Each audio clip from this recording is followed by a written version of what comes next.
in our community, in the community of people interested in type, and also in the smaller community of people who are interested in all things INFJ, there is a somewhat, baleful tendency that I've picked up.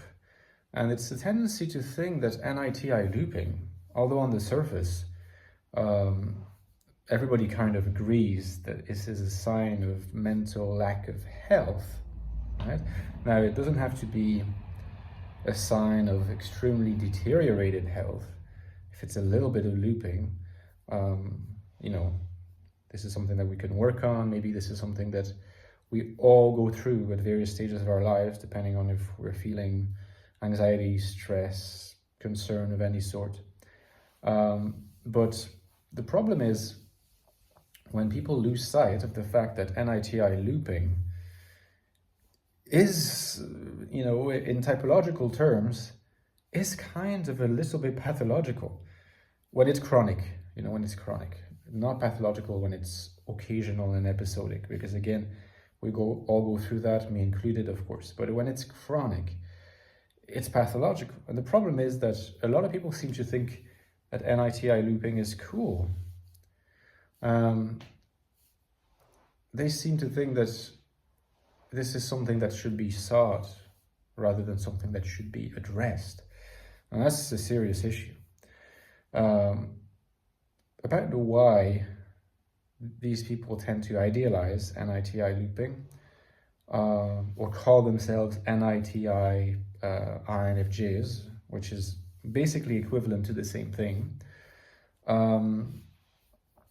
Why there is this idealization, why there is this glorification, despite knowledge that it's not an adaptive relationship to your cognitive functions. I think the why is quite clear. I'm just going to say it straight. These are people who, it's classic, it's classic low self-esteem. The scenario that I've discussed many times before, a low self-esteem that seeks automatic and magical, that is to say illusory compensation in an overblown ego ideal, right? So I don't, so basically, to put it in sentences, it's like, I don't really like myself that much, but it's okay because I know I can become someone amazing. I have that potential if only X, Y, and Z conditions are fulfilled. So here, the low self-esteem would be due to high introversion. The INFJ feels like they struggle to engage with externality. It's both caused by low self-esteem and reinforces low self-esteem. But then it's kind of made up for in this illusory sort of mode of thinking by an overvaluation of precisely the introverted functions, NI, TI, at the expense, at the detriment of the extroverted functions, FE and SE. So it's never a big surprise, when someone describes themselves as very happily NITI or looping NI and wanting to remain at that stage, you can almost already assume that this person's quite introverted, is suffering from their introversion, and is coping with it by a reversal whereby those introverted functions are precisely the ones that are the most valued. And by contrast, the extroverted functions like FE and SE are devalued, usually rationalizing the devaluation as saying FE is inauthentic and SE is gluttonous, doesn't have a long-term vision, is in the moment, is greedy, and so forth. This being compared to the grand long-term vision of NI and the logical, impeccable behavior and striving for truth and clarity of TI. So the first thing that we have to observe again is that this is not stemming from a good place. It's stemming from a place of low self-esteem, of not feeling terribly good about oneself. It leads to cognitive biases, because of course there's no reason to put a cognitive function above the others in terms of how much worth they have. To say, well, NI is the greatest function that you hear sometimes, or TI is the best function, the smartest function. It's usually those two that are kind of revered the most. I mean, all this is just a sign on the part of those who revere those functions at the expense of others, explicitly or implicitly. It says something about these people. There's something about themselves that they're uncomfortable with.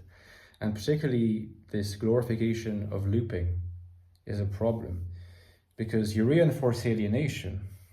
You make yourself more and more cut off from the world, since the drive to relationship is basically undying within yourself. Like, you cannot do without it.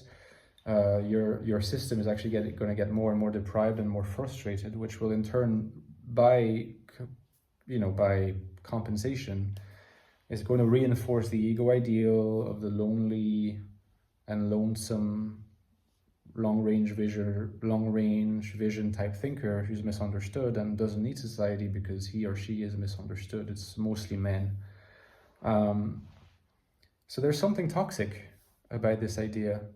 But there is something else that's, once it's added, is really like kind of cutting the grass under the feet of that whole mode of reasoning.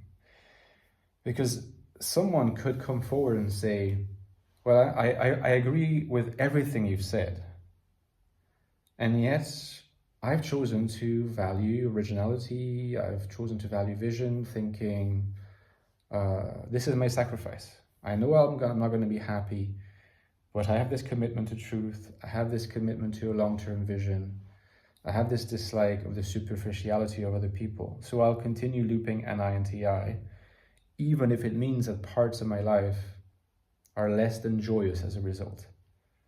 This could be said, as in, like, it's likely that it would be said to, like, self-proclaimed NITI INFJs who are challenged regarding the non-adaptive or ill-adapted qualities of this particular mode of functional dynamic.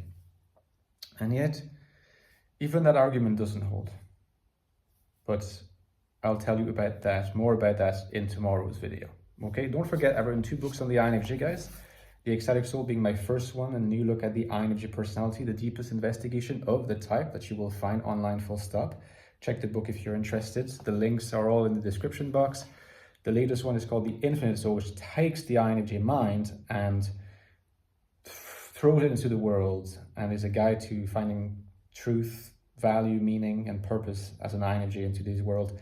It's called INFJ Life in the Modern World. Check the first link below for that. And don't forget, guys, I could not do it without you. I very much depend on your kind support via Patreon. For a small amount every month, you get access to our Discord server. You get bonus video content every 2-3 weeks, deep dives on a topic of your choosing, and you help me keep going. So please consider it, and I'll see you very soon, guys. Bye-bye.